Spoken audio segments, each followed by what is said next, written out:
আমি যদি বলি, আমি কসম খেয়ে বলি, যদি আমাকে বিবিসি প্রশ্ন করে ভূমিকম্প থেকে বাঁচার কোনো তাবিজ দিবেন কিনা, আমি বলবো হ্যাঁ, ভূমিকম্প থেকে বাঁচার তাবিজ ফজরের নামাজ। সুবহানাল্লাহ বলে না? আবার বলেন ভূমিকম্প থেকে বাঁচার তাবিজ কি বন্ধু? ফজর নামাজ ভূমিকম্প থেকে বাঁচার তাবিজ। মান সাল্লা সালাতাল ফজরে ফাহুয়া ফি জিম্মাতিল্লাহ, রাওয়াহুল বুখারী। সুবহানাল্লাহ। এরপরে আল্লাহ নবী বলেন, কোন মানুষ যদি ফজরের পরে আর মাগরিবের পরে সূরা ইখলাস পড়ে 3 বার, সূরা ফালাক পড়ে 3 বার, সূরা নাস পড়ে 3 বার, আল্লাহ নবী বলেন তাজজিকা মিন কুল্লি শাই, আমি নবী কথা দিলাম তু মেরা মাই তেরা। রব যেন বলেন যাও তুমি আমার আমি তোমার। তাজজিকা মিন কুল্লি শাই। যেই নামাজি পাঠ করিবে 3 বার 3 বার 3 কুল, যেই নামাজি পাঠ করিবে 3 বার 3 বার 3 কুল, সকাল সন্ধ্যায় পাঠ করিলে যথেষ্ট হবে 2 কুল। পড়বো তো? শুধু অফার চলছে, অফার, শুধু অফার চলছে। ফজর নামাজের 2 রাকাত সুন্নত, দুনিয়ার মধ্যে যা আছে তার চেয়েও দামি।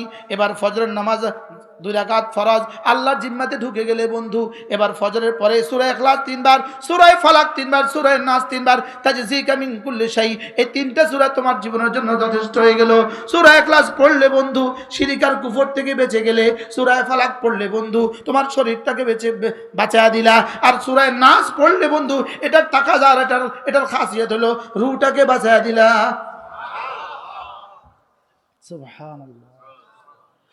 আল্লামা ইবনুল কাইয়িম আল জাওজিয়া তিনি লিখছেন, এই 3টা সূরা একজন মুমিনের জন্য, সূরা ফাতিহা, সূরা ইখলাস, সূরা ফালাক, সূরা নাস, এই 3টা সূরা একজন মুমিনের জন্য তার নিঃশ্বাসের চেয়ে দাম বেশি, তার নিঃশ্বাসের চেয়ে বেশি প্রয়োজন, তার খাবারের চেয়ে বেশি প্রয়োজন, তার পানীয়র চেয়ে বেশি প্রয়োজন।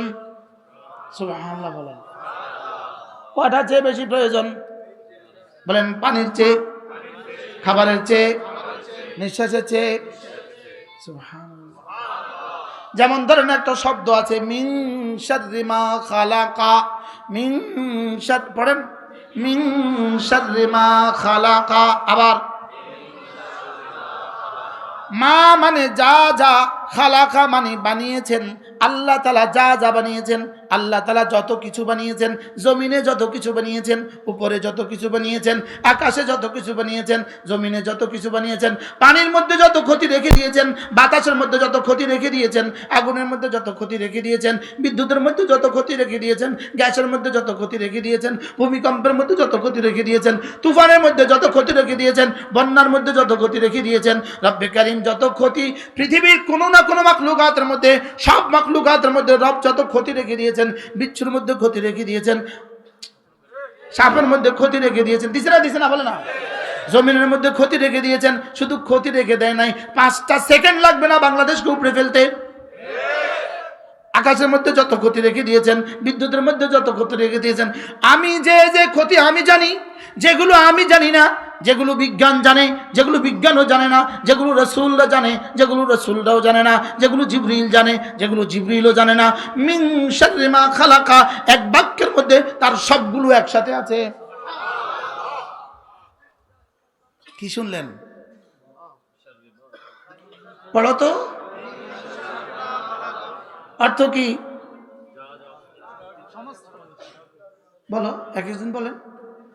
যা যা আপনি বানিয়েছেন, আবার বলেন যা যা আপনি বানিয়েছেন, সব কিছুর মধ্যে যত ক্ষতি হইতে পারে, যত ক্ষতি আমরা জানি। আচ্ছা, আমরা যে ক্ষতিগুলো জানি এই ক্ষতিগুলোই বেশি না অজানা ক্ষতি বেশি?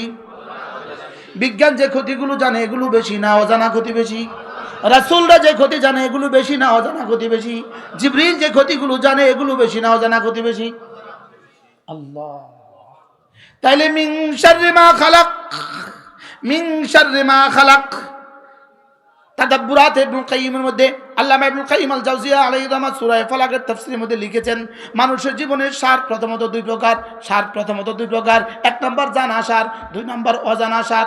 আল্লাহ। সার প্রথম, সার মানে ক্ষতি, সার মানে কি? ক্ষতি প্রধানত কয় প্রকার? কি কি বলো? জানা সার, অজানা সার। এবার জানা সার আবার 2 প্রকার, বলো জানা সার আবার 2 প্রকার। জানা সার 2 প্রকার। কিছু সার থেকে আমি বাঁচার সুযোগ আমার কাছে আছে, কিছু সার থেকে বাঁচার সুযোগ আমার কাছে নাই। যেমন ডায়াবেটিস একটা ক্ষতি, এটা আমি জানি, লেকিন এটা থেকে বাঁচার উপায় কি আমি জানি না। ক্যান্সার আমি জানি, লেকিন এটা থেকে বাঁচার উপায় কি আমি জানি না। মনে হয় বুঝেন না কথা। এবার তিনি বলেন সূরা ফালাক আর নাসের মধ্যে, সূরা ফালাক আর নাসের মধ্যে কুল আউযু বিরাব্বিল ফালাক মিন শাররি মা খালাকা ওয়া মিন শাররি গাসিকিন ইযা ওয়াকাবা ওয়া মিন শাররিন নাফাথাতি ফিল উকাদ ওয়া মিন শাররি হাসিদিন ইযা হাসাদ। এখানে সার আছে মোট 4 বার। সূরা ফালাকের মধ্যে সার আছে মোট 4 বার। সূরা নাসের মধ্যে সার আছে 1 বার। মিন শাররিল ওয়াসওয়াসিল খান্নাস, এখানে সার আছে কয়বার? 1 বার। মোট হলো কয়বার? 5 বার। বলেন মোট হলো কয়বার? ওখানে সার হলো 4 বার। সূরা ফালাকের সার হলো 4 বার। আল্লাহ তাআলার সিফাত হলো 1 বার, রব্বিল ফালাক। আর এখানে সার হলো 1 বার, সিফাত হলো 3 বার। কুল আউযু বিরাব্বিন নাস মালিকিন নাস ইলাহিন নাস, পরে মিন শাররিল ওয়াসওয়াসিল খান্নাস। এবার প্রশ্ন, এখানে সার হলো 1 বার, আল্লাহর সিফাত হলো 3টা, রব, ইলাহ, মালিক। রব, ইলাহ, মালিক। আর ওখানে সার হলো 4 বার, আর আল্লাহর সিফাত হলো কয়টা? একটা, কি? রব, রব্বিল ফালাক। প্রশ্ন হলো ওখানে 4 বার সিফাত, 4 বার সার, 1 বার সিফাত কেন? এখানে 1 বার সার, 3 বার সিফাত কেন? উত্তর, ওখানে 4টা সিফাত হলো দুনিয়ার সাথে সম্পর্ক, এখানে শরীরের সাথে সম্পর্ক। এখানে একটা সার হলো রূহের সাথে সম্পর্ক। রূহের সার শরীরের সার থেকে কোটি কোটি গুণে বেশি। শরীরের সার রূহের সার থেকে বেশি না কম? এই নওজওয়ানরা, সার অর্থ কি রে বাবা? ক্ষতি। ক্ষতি সার অর্থ কি বলেন? এবার বলুন তো দেখি, সে ছবি দেখে কেন? রূহের সারের কারণে। সে সিনেমা দেখে কেন? রূহের সারের কারণে। সে চাঁদাবাজি করে কেন? সে দুর্নীতি করে কেন? সে বিড়ি খায় কেন? সে নামাজ পড়ে না কেন? রূহের সার, রূহের ক্ষতি। বলেন কিসের ক্ষতি? রূহের ক্ষতি। তাহলে রূহের ক্ষতি হলো বেশি। এজন্য এখানে রব্বে কারীম তার 3টা সিফাত বলেছেন। তুমি না রব্বিন নাস, মালিকিন নাস, ইলাহিন নাস। আল্লাহ, এজন্য তুমি আমার 3টা সিফাতের কথা বলো। আমি তোমার রব লাগি, আমি তোমার মালিক লাগি, আমি তোমার ইলাহ লাগি। সুবহানাল্লাহ বলেন। আল্লাহ মাতাকি ওসমান দামাত বারাকাতুম তিনি বলেন, এখানে নাস বলেছে রব 3 বার। প্রথম নাস কুল আউযু বিরাব্বিন নাস, তিনি বলেন প্রথম নাসের তরজমা হলো বাচ্চা। প্রথম নাসের তরজমা হলো বাচ্চা। দ্বিতীয় নাসের তরজমা হলো যুবক। তৃতীয় নাসের তরজমা হলো বুড়ো। কারণ প্রথম নাস হলো রব, তারবিয়তের সাথে প্রথম নাসের বড় সম্পর্ক। বাচ্চার সম্পর্ক লালন পালনের সাথে। 2 নম্বর মালিক, বাদশাহ, বাদশাহ সম্পর্ক জওয়ানের সাথে। 3 নম্বর মাবুদ, মাবুদের সম্পর্ক বুড়ার সাথে। সুবহানাল্লাহ। কি ভাই, রব বলেছে নাস, আর যে আবুল কুলাঙ্গার বলে নাস মানে নাচে, এটা কাফের, কাফের, কাফের। কি? তার পক্ষে যারা স্লোগান দেয় তারাও কাফের।